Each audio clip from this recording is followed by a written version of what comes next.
What is going on, ladies and gentlemen? Chris here, Mayce Collectibles, and today I got a little bit of a different kind of video for you. I wanted to cover a couple questions that I get asked quite frequently. The number one being, where do I start? I'm new to collecting, or I'm just getting back in. That's probably what I hear the most is I'm just getting back into collecting, and I want to get into UFC cards, and where should I start? So Blown away, and I don't even know what to do now. I thought, after receiving that question numerous times, I would just make a real quick video and just share my thoughts on the topic while I sort out some cards here from the last case. So first things first, I think when answering this question, the easiest answer is always going to be you've got to collect what makes you happy. And that sounds corny as hell, and it is, but it's true.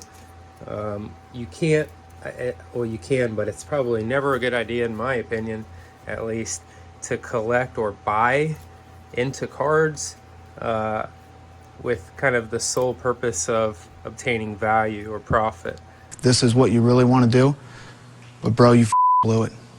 You cannot count on that. If you're looking to invest your money, I don't think that MMA or UFC cards necessarily are the smartest thing to do if you don't have other investments already, so on and so forth. Having said that, I do think that there is a very strong likelihood that the future market for UFC cards is going to do nothing but skyrocket. The sport's growing. It's the fastest growing sport in the world, and I think that's only going to drag card values up with it. We are absolutely in the infancy stages of card collecting in the UFC world. And it's, man, the numbers are just they're going up and up and up. So it's great. So I do think there is future value there. But when getting into collecting, there's so many different sets. I think that's what's kind of daunting to people. But to be honest with you, if you think that there's a lot of sets for UFC, you should really take a look at, baseball and football. It's just absolutely insane. This is like insane. There's so many different sets and product lines. It's crazy. It's a little bit, even for me, I don't like having to navigate through 15 different sets every month.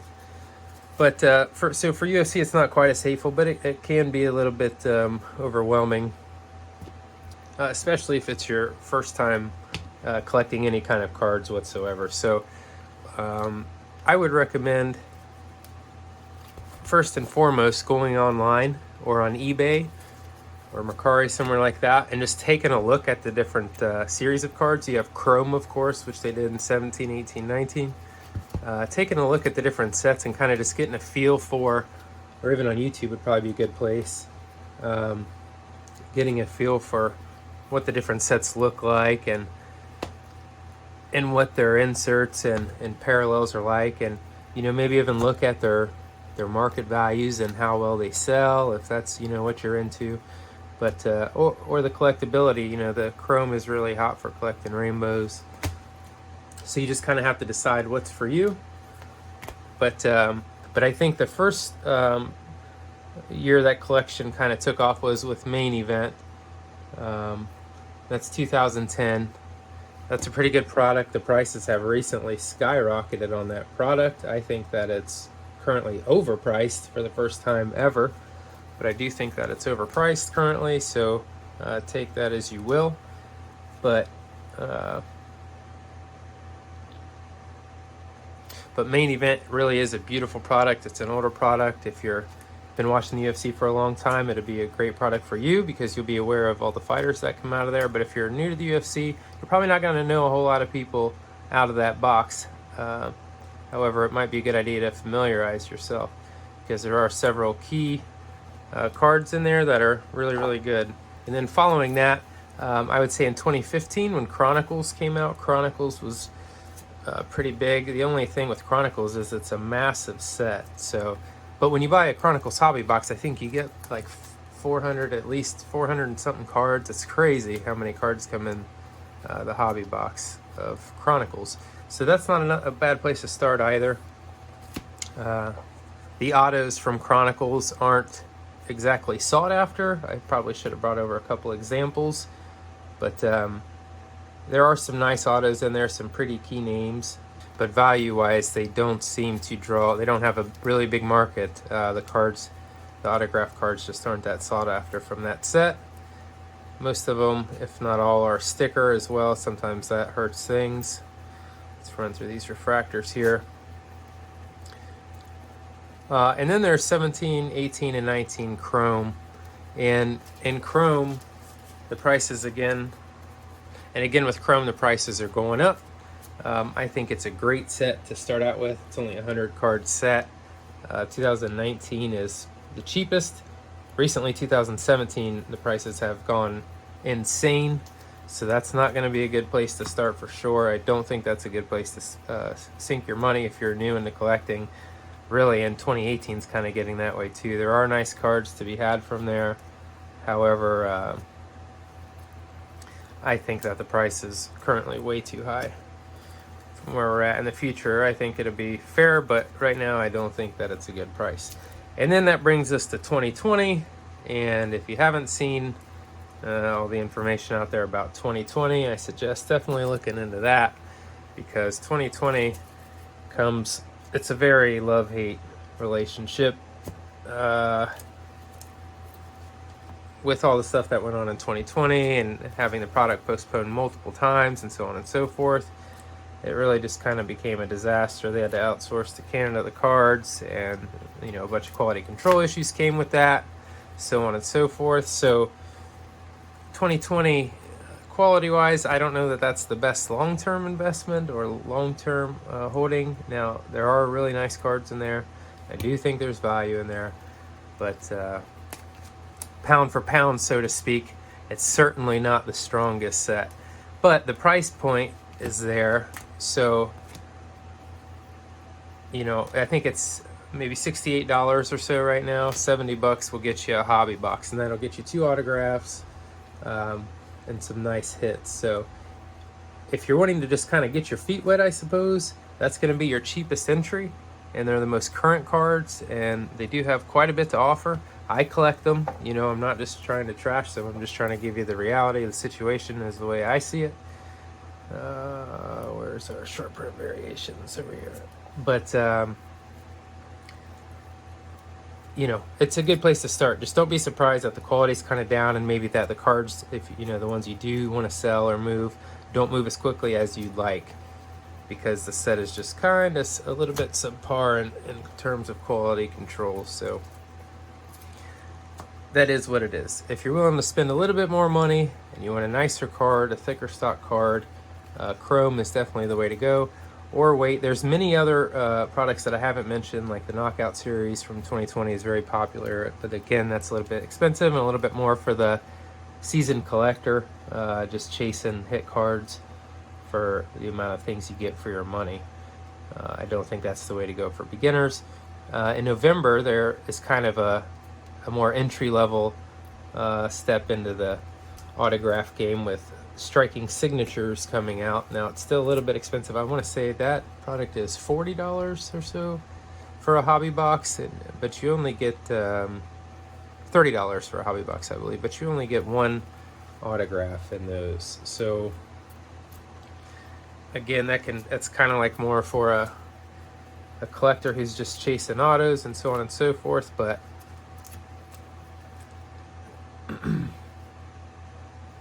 for the price, I think it's also a great entry point for the new collector who wants to get their hands on some autos and maybe some you know, short printed cards that will kind of hold their value.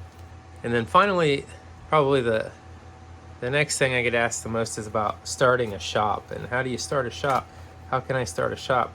I mean, I'm certainly not an expert on this topic. I think we're about to hit only 200 subscribers, so you know, I'm a very small YouTube channel, which 200, by the way, still is crazy to me. I really can't believe that there's 200 subscribers already. But it's a nice Curtis Blades right there. Octafractor 16, 14. And anyhow, my answer is just list your cards. Just get on eBay or any other site you want and just start listing your cards. If you don't know what the goes on in this show by now, I don't even know what to tell you. And list, and just let them sit. Sometimes, you know, especially when you first start, you might go weeks without a sale or so on and so forth. But you just got to keep listing your cards and growing and doing whatever you enjoy doing with your cards, or make your own website. There's no wrong way. You just got to do what you want. I think the most important thing, and this is regardless of cards, no matter what you're doing, if you want longevity and success, you got to be passionate about it and you got to enjoy doing it. So as long as it's something like that you got going on, you're going to be good to go. And that kind of brings me to my final point about keeping it your passion.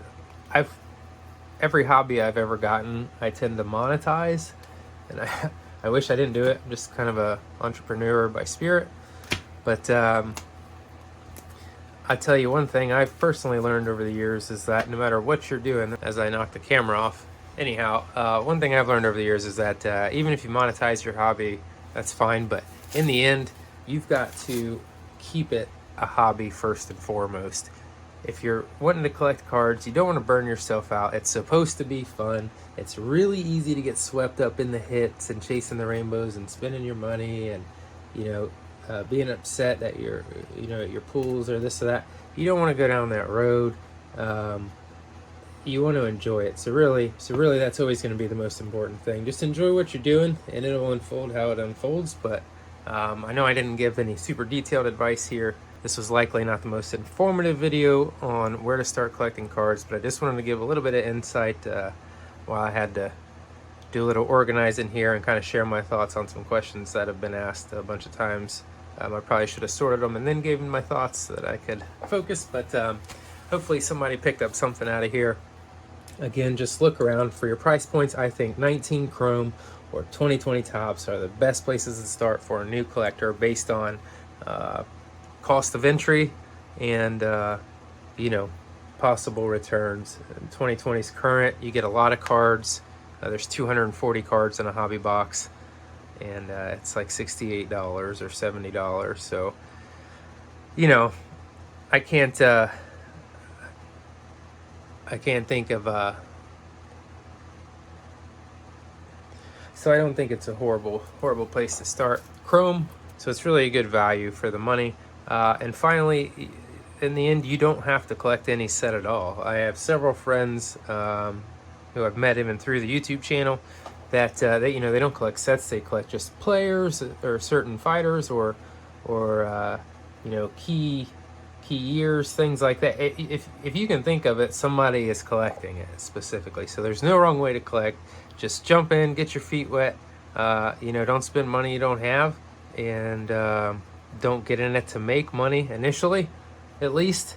You know, or at least right now. I can't recommend that in this market. I don't know if it's a bubble or what's going on, but I do think regardless if there's any kind of bubble going on, we are absolutely in the infancy stages of UFC cards, and hopefully it continues to grow just like the sport. But that's gonna do it, guys and gals. I appreciate you stopping in. Again, I hope you caught something from this, and again, you can email me at maycecollectibles@gmail.com with any questions, or just comment down below, and I will do my best to answer them in perhaps a more coherent way than rambling while I sort these cards out. But I just want to put a little content out there and answer some frequently asked questions. That's going to do it. I appreciate everybody who's been watching my videos. I love that we're continuing to grow this hobby as well, and I want to see this get as big as possible. We have some more group breaks coming up. Make sure you let me know down below any group break you want to see. We've got several products. I'm going to be making a video here shortly about some of the older products and products that I haven't ever shown on this channel, and maybe we'll break one of those open. That's going to do it for today, guys. MayceCollectibles.com or Mayce Collectibles on eBay. Appreciate you stopping by. Take care.